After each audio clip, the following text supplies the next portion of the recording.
열린 문을 힘들어할 때라는 제목으로 하나님 말씀 증거하도록 하겠습니다.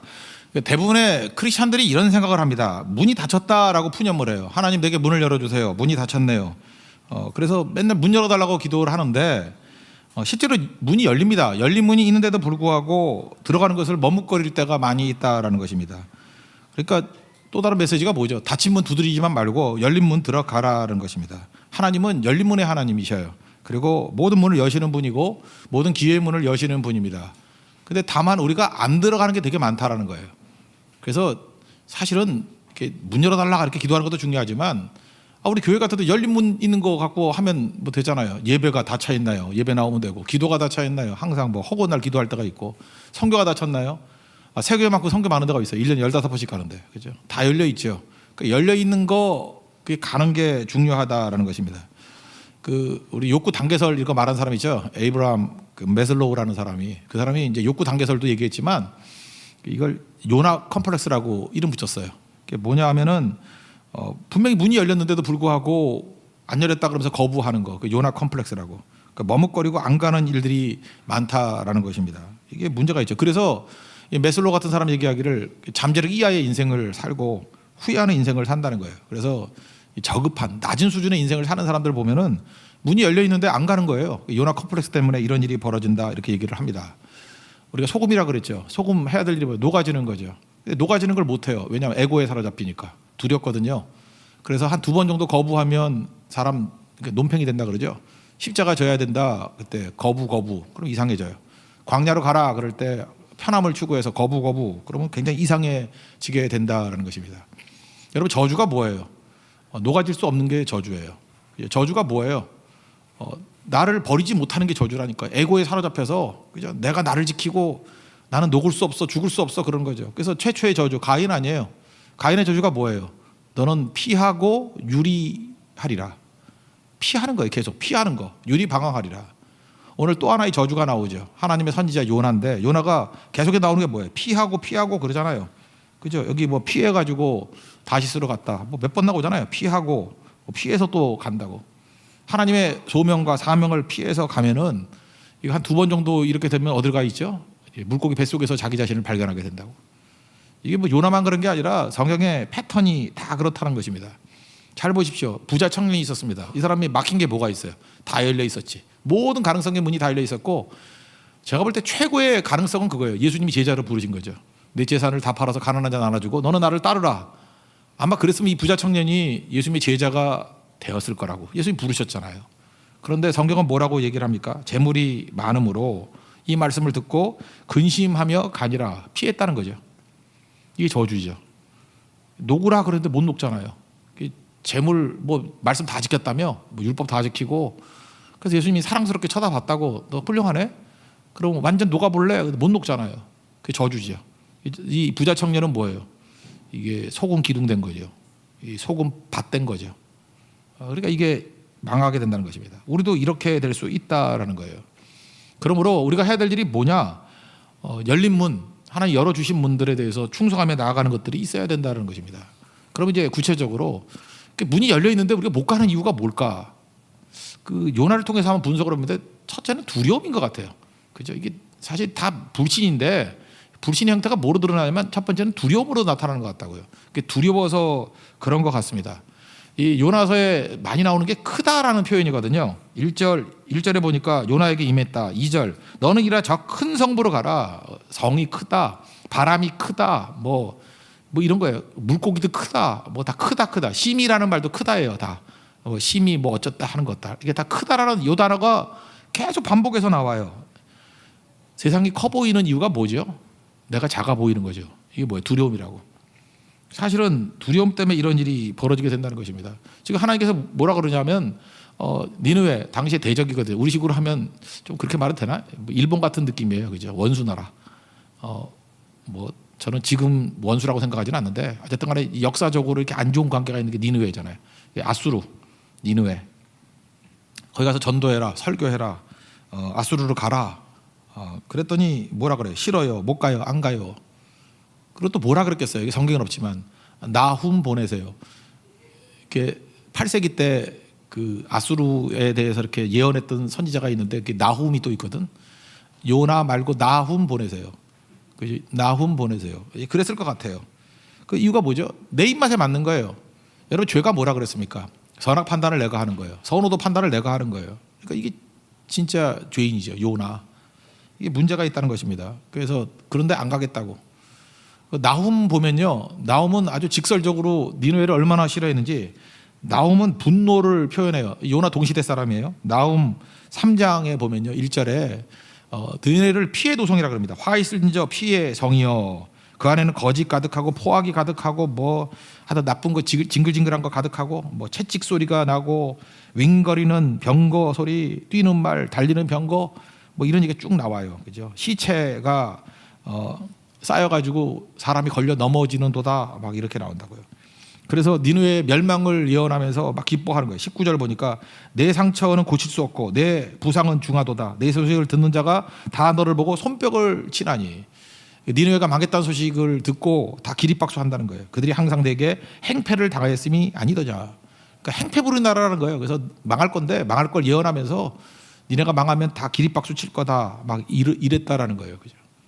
그러니까 미움도 있으면 동시에 또 뭐가 있어요? 두려움이 있는 거예요. 세계 최강이거든요.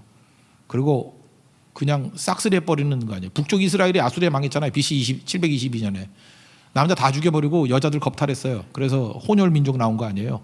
사마리아 사람들 무서운 민족입니다. 여기는 학살이 있는 민족이에요. 그죠? 행패라고 표현했는데 학살이란 뜻이에요. 그리고 사람 죽이는 걸 뭐 피 흐르는 거 피의 도성이라고 그러잖아요. 피가 강같이 흐르는 그런 데예요. 그러니까 두려움도 있는 거죠. 미움과 두려움. 나오면 욕을 했고 요나는 가서 전도를 하래요. 그러니까 싫은 거죠. 싫다기보다는 두려운 거죠. 예, 겨울나라의 앨리스라는 작품이 있습니다. 거기 트위들링이라는 트위들덤이네. 트위들덤. 주인공이 트위들덤인데 거기 재밌는 표현이 나와요.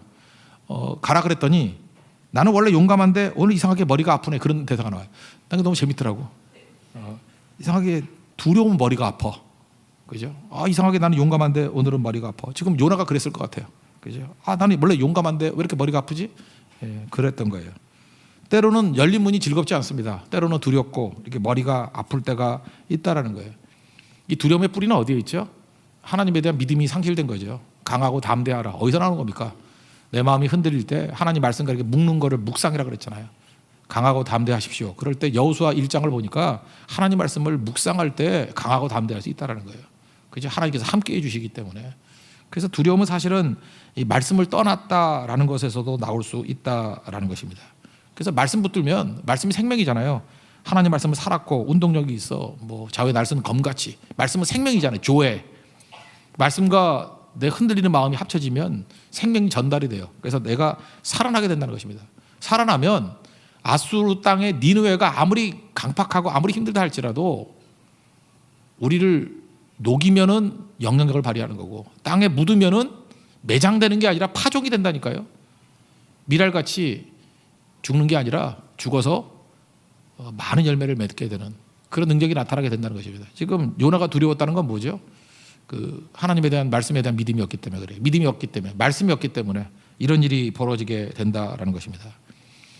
두려우면요. 두려움은 도피처를 찾습니다. 그래서 도망을 치는데 다시스로 도망간다 그러는데 생각보다 그 3절의 말씀이 재밌어요. 뱃삭을 주고 그랬죠. 여러분 이 요나서가 기록된 당시가 BC 8세기거든요. BC 8세기면 우리나라 고조선도 그 초창기예요. BC 8세기면 굉장히 옛날 얘기거든요. 굉장히 옛날 얘기, 그죠? 그런 그 중국도 이렇게 전설적인 나라들 얘기들이에요, 그죠? 이게 진나라가 뭐 BC 221년에 통일을 했으니까 그러니까 춘추 전국 시대 그 시작할 때쯤에 그 춘추 시대 시작할 때쯤 그 굉장히 옛날 얘기거든요. BC 8세기 그때예요, 그때. 그때는 물물 교환하고 뭐 그러던 시대고 문명이 별로 없던 시대예요. 근데 뱃삭을 줬대요. 돈 줬다는 얘기 아니에요? 돈을 사용할 수 있을 정도는요. 이거는 특권층입니다. 당시에 돈은 아무나 쓰는 게 아니에요. 이게 권력이 있기 때문에 돈이 있었던 거예요. 그러니까 뱃삭을 주고 여행이 가능했다. 이 얘기는요. 요나가 돈이 좀 있었다 이런 거예요. 돈의 위험성이죠. 두려움이 있으니까 돈으로 가는 거예요. 하나님께 가지 않고. 우리가 요나 같아요. 뱃삭이 없으면 배 못 하잖아요. 근데 돈이 있어요. 뱃삭. BC 8세기에 뱃삭이 있었대요. 이거는 특권층이거든요. 그래서 다시스로 지금 스페인에 있는 도시거든요. 스페인 쪽으로 도망을 치게 되었다. 이 돈은요 충성하기도 쉽지만 도망치기도 쉽습니다. 돈의 위험성이에요. 우리가 돈 가지고 가는 거죠. 이 돈은 사실은 우리를 불안하게 만들 때 가짜 안도감을 주기도 합니다. 그래서 우리가 두려움 가운데 빠지면요 반드시 돈 있는 쪽으로 가게 돼 있어요. 이게 위험한 거예요. 그래서 우리가 이 요나 컴플렉스 이렇게 하나님께서 열린 문을 주셨는데도 불구하고 자꾸 도망칠 때 보면은 마귀가 꼭 우리에게 돈을 줘. 그래서 돈이 있으면은 도망쳐요. 글로 안 간다고. 아무것도 없으면 그 길밖에 없죠. 그죠? 그 길밖에 없으니까 딴 데 갈 수가 없는 거죠. 제가 제일 안타깝게 생각하는 것 중에 하나, 뭐 제 혼자 생각일지 모르겠어요. 하나님의 뜻이 어떤지 모르지만 이게 제 혼자 생각이에요. 제 그 가르쳤던 형제 중에 한 사람이 있었는데 이 형제가 제가 이제까지 만나본 형제 중에서 책을 제일 많이 읽어요. 정말 책을 좋아하고 그리고 미국 유학 갔을 때도 얼마나 기도를 열심히 하고 헌신적이고 제가 뭐 그 집에서 그 집이 워낙 부잣집이기 때문에 뭐 가면 그 집에서도 많이 묵고 그랬어요. 정말 넉넉한 집안이거든요. 우리나라 굉장히 큰 기업을 하시는 아버지가 있는 독생자예요. 독생자. 황은우 목사님 같은 분이에요. 독생자. 아들 딸도 없고 딱 하나예요. 아들 하나. 독생자. 이 형제는 제가 압니다. 뭐 제 설교도 뭐 10여 년 동안 이렇게 뭐 딕테이션도 하고 뭐 다른 훌륭한 목사님들 뭐 책들도 읽고 하다 정말 준비하는 거. 이 형제의 뜨거움은 어디에 있냐면 말씀 증거할 때 뜨거움이 있어요. 전도할 때, 말씀 증거할 때. 저는 목사가 될 줄 알았어요. 저 정도로 뜨겁고 소명이 있으면 저건 분명히 목사가 된다. 그리고 훌륭한 목사가 될 거라고 생각을 했어요. 근데 그 형제 장애는 뭐냐면 집이 너무 부자야. 집이 엄청 부자예요. 집이 재벌이에요. 근데 아버지가 쓰러지셨어. 자기가 물려받아야 돼. 그래서 목사가 안 되고 지금 사업을 해요. 뭐 잘 되는 것 같아요. 잘 되는 것 같지만 제 느낌에는 기쁨은 없는 것 같이 보여요. 뭘 보고 하느냐. 그냥 페이스북 정도 보고 제 느낌에는 기쁨이 없는 것 같아요. 그 형제 그런 성제 아니거든. 너무 이렇게 제 느낌에는 느낌이 그래. 느낌이. 또 아닐 수도 있지만 좀 어두워요. 제 생각이 그래요. 그 집이 좀 가난한 집이었으면 뭐 가난한 게 그냥 보통 집이었으면 제가 볼 때 크게 쓰임 받을 수 있는 형제였는데 뭐 다 목사가 되라는 얘기는 아니지만 그 형제는 목사가 됐으면 정말 훌륭한 목사가 될 것 같았어요. 내 느낌에. 느낌이죠. 하나님이 다른 뜻이 있을지도 모르겠지만 근데 이게 돈의 위험성이에요. 그 사명을 막잖아요. 저도 사실 뭐 공인에게서 안 했던 이유 중에 하나가 그거예요. 또 이게 위험하거든. 어려우면 또 글로 갈까 봐. 교회에서 그 승질나게 만들고 뭐 월급 주니 안 주니 이러면 내가 뭐 들어서 못 해먹겠다. 나가서 뭐 이거 하면 되지. 뭐 이럴까 봐. 그럴 거라고요. 제 얼굴 보세요. 그럴 거라고 분명히. 퇴로를 막아야지. 퇴로를. 그죠? 제가 이 교회를 떠날 수 없는 이유가 뭐죠? 나가면 굶어 죽어요. 내가 뭐 땅을 파자니 힘이 없고 뭐 빌어먹을 힘도 없고 뭐 성경에 나오잖아 그거. 그거 읽을 때마다 제 심정이에요. 그죠? 내가 뭐 땅을 파자니 힘이 없고 빌어먹자니 부끄럽구나. 뭐 그거 은혜 안 받으세요 여러분들? 예. 이 코너에 몰려야 돼요. 코너에. 그래서 이거 외에는 다른 길이 없죠. 죽어도 이 길밖에 없다. 사실은 그게 힘이 될 수 있다라는 것입니다. 그 사도 바울은 오히려 자기가 많이 갖고 있는 것들이 해가 된다 그러잖아요. 빌립보서 3장에 보면 해가 되고 배설물로 여겼다. 자랑이 아니고 그냥 배설물로 여겼다 정도가 아니라 해가 된대요. 쓸데없는 거 갖고 있는 게 해가 된대요. 여러분 해가 되는 부요함이 있습니다. 그 명심하십시오. 나는 해가 되더라도 돈이 좀 있었으면 좋겠는데 그러니까 안 주시는 거예요. 이게 해가 돼요. 해가 되는 게 있다고요. 이게 되게 중요한 건데 니누에는 군사 도시예요. 다시스는 배 타고 가는 데거든요. 여기는 부의 도시예요. 부. 돈이 많은 거. 그래서 성경을 보면 다시스의 배라는 표현이 나오는데 이거 돈 무지 많다 그런 표현이에요. 이사야서 2장에도 나오는데 다시스의 모든 배와 모든 아름다운 조각물이 이말이니 뭐 이런 표현이 많이 나와요. 다시스의 배 그런 부유함이에요. 무역선이거든요. 이사야 2장 16절에 나오는데 하나님께서 그 교만함, 돈 때문에 교만함 이거 치시겠다 이런 말씀이 나온다고요. 그러니까 결국은 두려움이 올 때 여러분들 인생 살다 보면 두려움 있지 않습니까? 두렵네. 그럴 때 어디로 가야 돼요? 하나님께로 가야지. 돈이라든지 뭐 다른 가짜 안전으로 가면은 문은 열려 있는데 안 들어간다니까요. 이것만큼 저주가 있어요. 녹아야 되는데 안 녹거든요. 마귀가 그런 장치를 만들어줘요. 그게 저주예요. 요나의 저주 아니에요. 사명 받았는데 사명에 문이 열렸는데 두려워서 못 가잖아요. 그래서 돈이 있으니까 안전 찾아가잖아요. 여러분들도 하나님께서 이게 두려움이 있을 때 두려워하지 마십시오. 기꺼이 묻혀서 파종되십시오. 기꺼이 녹아져서 소금 인형이 바다되는 은혜 역사가 있기를 바랍니다.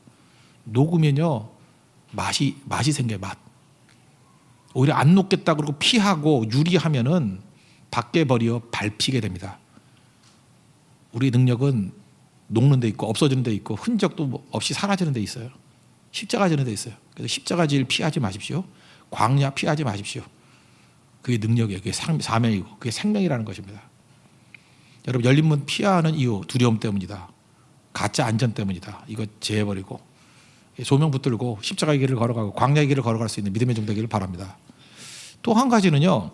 사랑이 없기 때문이에요. 이 요나의 마인드 가운데 이 사랑이 있어야 문이 열려도 확확 들어가는데 사랑이 없으니까 들어가기 싫은 거예요. 그죠? 그래서 어려움에 처하지 않습니까? 베드로 부활의 주님이 만나고 난 다음에 요한복음 21장 15절에 묻잖아요. 내가 이 모든 것보다 나를 더 사랑하느냐. 사랑 체크하죠. 내가 주를 사랑하지 주께서 아시나이다. 내 양을 먹이라. 이렇게 3번 사명을 주시잖아요. 그러니까 열린 문이 있을 때 사도행전에서 문을 활짝 여시잖아요. 성령께서 전도의 문을 활짝 여시잖아요. 누가 가죠? 사랑이 있어야 간다는 거예요. 여러분 아무리 전도의 문이 열려도요. 우리 성도들의 마음 가운데 사랑의 불타름이 없으면 안 갑니다. 근데 사랑하면 다 가게 돼 있어요. 진짜 사랑이 필요한 거죠. 여러분 그 가짜 사랑 가운데 하나가 뭐냐면 혈연이에요. 혈연. 내 지새끼 좋아하고 뭐 엄마 아빠 좋아하고 천국 가면은 시집가고 장가가는 거 없거든요. 혈연으로만 좋아하는 건 그 짐승 사랑이거든요. 짐승도 그렇게 사랑해요. 그 천국 가면은 아무 관계 없어져요. 진짜 인격적으로 말씀 안에서 이 가족이라 할지라도 사랑을 나눠야 천국 가도 알아봐요.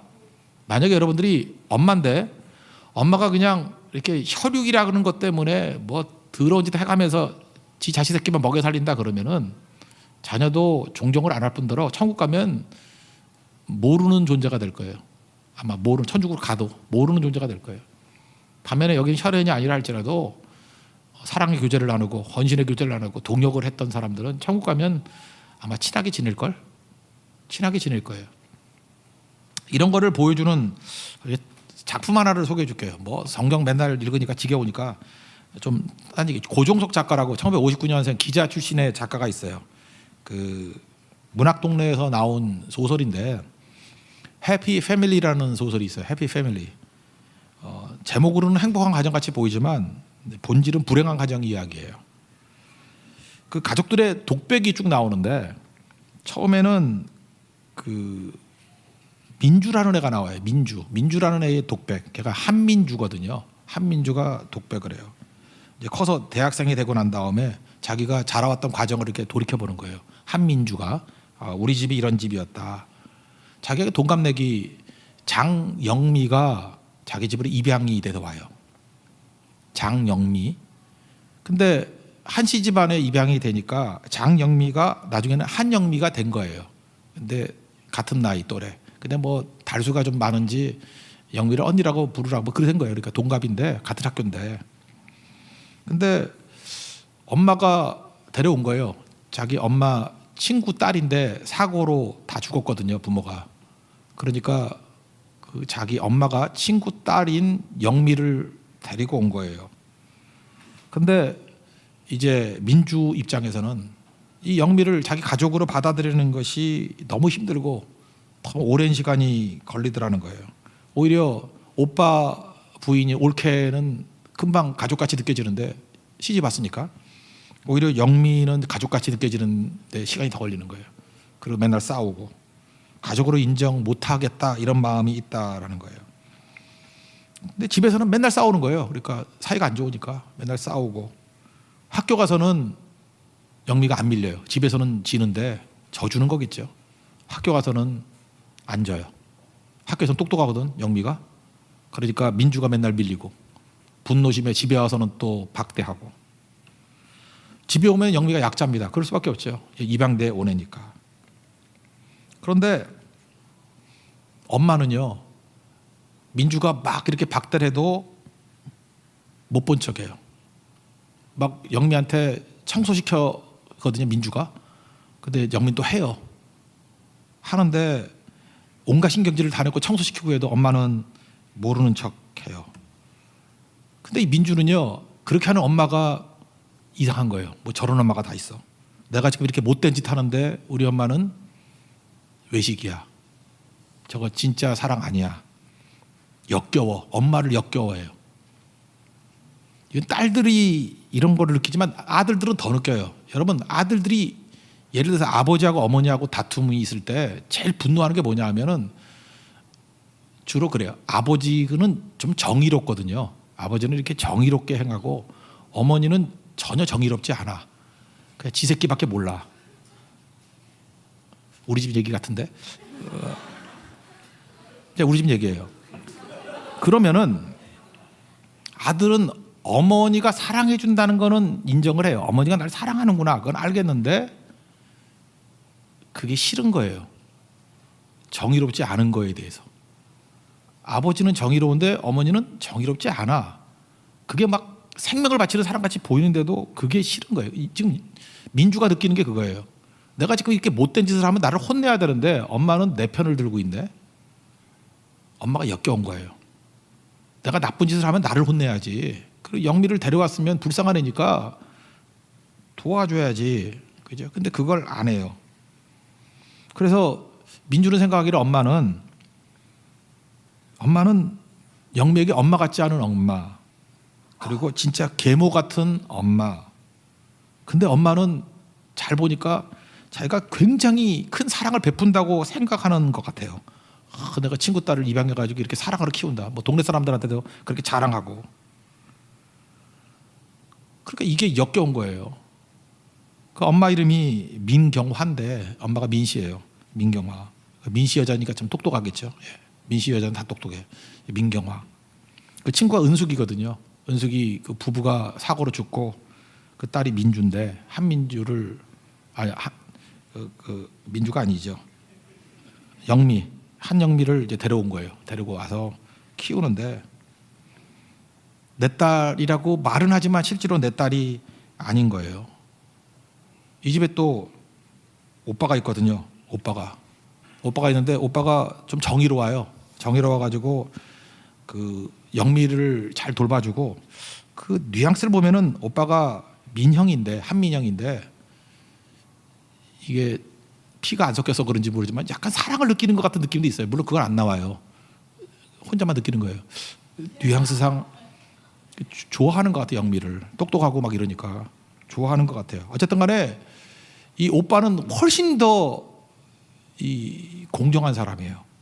그래서 오빠는 한민영은 어머니에 대해서 더 분노하고 어머니 그러면 안 된다 그러고 영미를 품어주고 사랑해주고 그래요.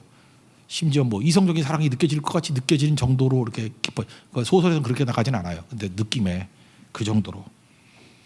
그러면 그리고 또 공부도 잘해요. 인재. 오빠 한민영이는 인재예요. 정의로운 사람이에요.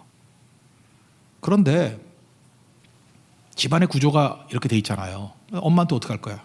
그래서 한 가지씩 받아들여요. 요나가 피하듯이. 십자가 지는 것도 한 번 피하고 광야 가는 것도 한 번 피하고 집안의 모순도 한 번 피하고. 그래서 전반부에 묘사된 한민영이는 인재고 정의롭고 정말 신앙적인 모습을 하는데 최고의 신앙인인데 타협 몇 번 하다가 점점 무너져 내려요. 나중에 무기력증에 빠지게 되고 그 인재가 알코올 중독에 빠져요. 그래서 망해요. 그래서 결국은 해피 패밀리인데 서로 이 집안이 가족이 가족끼리 서로를 증오하는 거예요. 자녀들은 엄마 저 엉터리다 그러고 동생 저 민주 네가 인간이냐 그러고 오빠를 향해서는 입에 바른 소리만 하더니만 알코올 중독되셨냐 나는 그래도 너같이 망하진 않았어 이러고 콩가루 집안 된다라는 거예요. 그리고 민주 나중에 알게 돼요. 아, 나도 저렇게 친구 영미를 대해주는 게 아니었는데, 뭐 이런 갈등적인 얘기예요. 여러분, 우리가 호르몬의 영향이 있기 때문에 부모는 자식 사랑해요. 그런데 애미 애비로서 사랑하는 거가 호르몬이에요. 근데 진짜 성경이 말하는 아버지와 어머니로서 사랑하는 거는 이건 호르몬 갖고 되는 게 아니에요. 이건 인격이에요. 그래서 부모가 말씀 안에서 거듭나야 돼요. 말씀 안에서 거듭나서 이게 동물적인 사랑이 아니라 말씀에서 나오는 사랑이구나. 우리 아버지 어머니가 존경스러워야 돼요. 이분은 말씀대로 살아가는 거구나. 그리고 정직하구나. 이런 걸 느껴야 돼요. 그래서 부모의 거듭남이 자녀에게 줄 수 있는 최고의 선물입니다. 천국 가면은 시집장가 가는 거 없다니까요. 그래서 이렇게 거듭난 인격적인 관계, 이렇게 천국 가면 만날 거예요. 어머니 참 존경스러웠어요. 어머니 참 믿음의 사람이었어요. 그렇게 만날 거라고. 그럼 알게 되고, 그게 없이 동물적인 사랑만 한 사람이면 도무지 모를 거예요, 서로. 잊지 마십시오. 여기서 그 짐승의 사랑 백날 해보세요. 그 똥개 사랑이에요, 똥개 사랑. 그거 아무것도 아니라고. 사랑이 있어야 돼요. 인격적인 사랑. 그래서 여러분, 천국 가서 만날 사람은요, 지금 인격적인 사랑을 나눈 사람만 천국 가서 알게 되고 만나게 되고 아마 생활하게 될 거라고. 그게 너무너무 중요한 거죠. 그거 아니면은 아무것도 아니잖아요. 요나는요, 하나님께 이게 선지자를 부르심이었다는 게 엄청난 특권인데 인격적인 사랑이 하나도 없어요. 그러니까 이게 뭐예요? 하나님께 능력 주셔서 얼마나 능력 주셨는지 뭐 하루길 가서 복음 증거했더니 다 회개하잖아요. 그죠? 회개하고 변화되고, 그럼에도 불구하고 그런 이 사랑이 없으니까 이게 뭐 마지막 모습이 참 애매모호하게 끝나버리지 않습니까? 그러니까 우리에게도 중요한 게 뭐예요? 하나님 문 열어달라는 것보다 더 중요한 게 이 사랑에 불을 붙여 주십시오. 그리고 짐 짊어지는 거예요. 저는 사랑 그러면 생각하는 게 C.S. 루이스거든요. C.S. 루이스 평생 독신으로 살았죠. 어렸을 때 엄마가 일찍 돌아가셔가지고 울지 않겠다고 결심을 해요. 왜냐하면 울면은 아프니까. 그래서 이렇게 방어 기제가 있어요. 안 울었어요. 사랑은 늙어서도 하는가 봐. 요즘에 보니까 뭐 50 넘어서도 사랑하는 애 있던데. 하여튼간에 그 60세 때 만났게 조이 데이빗맨 여자를 만났어요. 근데 만나자마자 세계적인 석학인데 이 C.S. 루이스를 보면서 너 왜 그따위를 사냐? 이상하거든. 피도 눈물도 없는 놈이야. 그래서 너 왜 아픔을 못 느끼니? 너 왜 표현할 줄 모르니? 네가 인격자냐? 그래서 조이 데이빗맨과 너무 사랑하게 된 거예요. 근데 이 여자가 암 환자예요. 그거 알고 결혼했어요. 결혼해서 뭐 의사는 1년 만에 죽는다 그러는데 뭐 한 4년 산 것 같아. 죽고 난 다음에 쓴 책이 여러 가지 있어요. 4가지 사랑도 있고. 그 스토리가 쓰여진 거는 헤아려 본 기쁨인가요? 뭐 그런 책이 있어요. 헤아려 본 슬픔. 그게 아마 그 조이 데이빗맨 죽고 난 다음에 쓴 책일 거예요. 헤아려 본 슬픔, 이렇게 번역됐을 거예요. 헤아려 본 슬픔. 거기에 보면 주옥 같은 얘기들이 많이 나오는데 이런 얘기가 있어요. 하나님께서 우리에게 짐도 주셨다. 동시에 그것을 짊어질 수 있는 어깨도 주셨다. 피하지 말라는 거죠. God gave burdens. 원래는 gave me나 us 넣어야 되는데 내가 영어 잘하는 사람도 물어봤어요. 그랬더니 이거 생략한 거래. 시적인 표현으로. 나 미치겠어. 영어가 미치겠어 진짜. 그러니까 나는 C.S. 루이스가 영어를 잘 못하는 줄 알았어. 근데 그게 뭐지? 알고 영국 사람이야. 예. God gave burdens. 원래 하면은 me나 us가 들어가야 돼요. 예. God gave burdens. Also shoulders. 하나님께서 내게 짐도 주셔요. God gave me burdens. 그냥 우리식으로 합시다. God gave me burdens. 우리에게 짐도 줘요. Also shoulders. 어깨도 줘요. 피하지 않는 사람의 능력이죠. 이거 조이 데이비맨이 했던 얘기래요. 좀 이런 얘기 해주는 여자를 만나야 돼요. 얼굴만 예쁜 거 찾지 말고, 이 또라이들아. 나 진짜 이 바보 같은 총각들. 얼굴만 예뻐서 뭐해? 속은 깡통인 거. 맨날 뭐 사달라 뭐 먹자. 맨날 먹다 죽을 놈들. 암 환자라 할지라도요. God gave me burdens, also shoulders. 이게 고백이에요. 하나님이 짐도 주시지만 동시에 감당할 어깨도 주셔. 피하지 맙시다. 슬픔을 피하지 맙시다. 아픔을 피하지 맙시다. 돌파해야 돼. 십자가 피하면 안 돼요. 광야 피하면 안 돼요. 가자고. 그래서 이 조이 데이비맨 만난 이전과 이후에 C.S. 루이스가 완전히 달라요. 완전히 다르다고. 하나님을 안 거예요. 그러니까 그 다음부터 C.S. 루이스는 이게 문 열린 것만 보는 거예요. 열린 것만 보는 거예요. 두려움도 없고요. 그 다음에 불타오르는 사랑에 의해서. 그래서 4가지 사랑 썼잖아요. 그 사랑이 뭔지. 그래서 사랑으로 감당하는 거예요. 일들을. 그게 하나님께서 원하시는 모습이라는 것입니다. 저는 멋진 모습이 있으면 우리 모습이 되기를 원해요. 요나서의 모습을 보면서 하나님, 오늘 아침에 나오는 산상 설교의 말씀과 마찬가지로 우리가 소금이고 빛입니다. 하나님, 그렇다 그러면 요나같이 이 가인같이 이렇게 피하는 영성, 녹아지는 것을 두려워하는 거, 에고에 머물러 있으려고 그러고 나대려고 그러는 거, 그거 저주입니다. 그거 소금 기둥으로 머물러 있는 그 저주예요. 소금 밭으로 머물러 있는 그 저주예요. 하나님, 이 저주에서 우리를 풀어 주십시오. 아까도 민영 얘기했잖아요. 그냥 부모가 그렇다 할지라도 가족이니까 그냥 한번 양보하고 하다 보니까 부모 원망하다가 지도 똑같이 돼버리는 거예요. 부모 닮아가지고. 그래서 알코올 중독으로 망하는 인생 되는 거예요. 그러니까 서로가 망하는 거죠. 이게 무슨 해피 패밀리야. 이게 망할 놈의 가족이 된 거죠. 이게 우리 아니에요. 우리가 다 그런 관계를 맺고 있잖아요.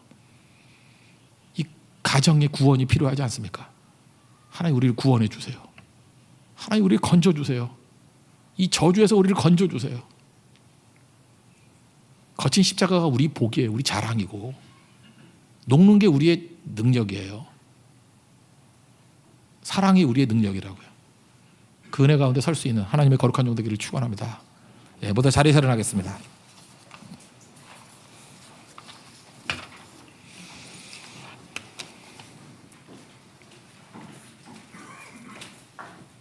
원하고 바라고 기도합니다. 찬양하겠습니다.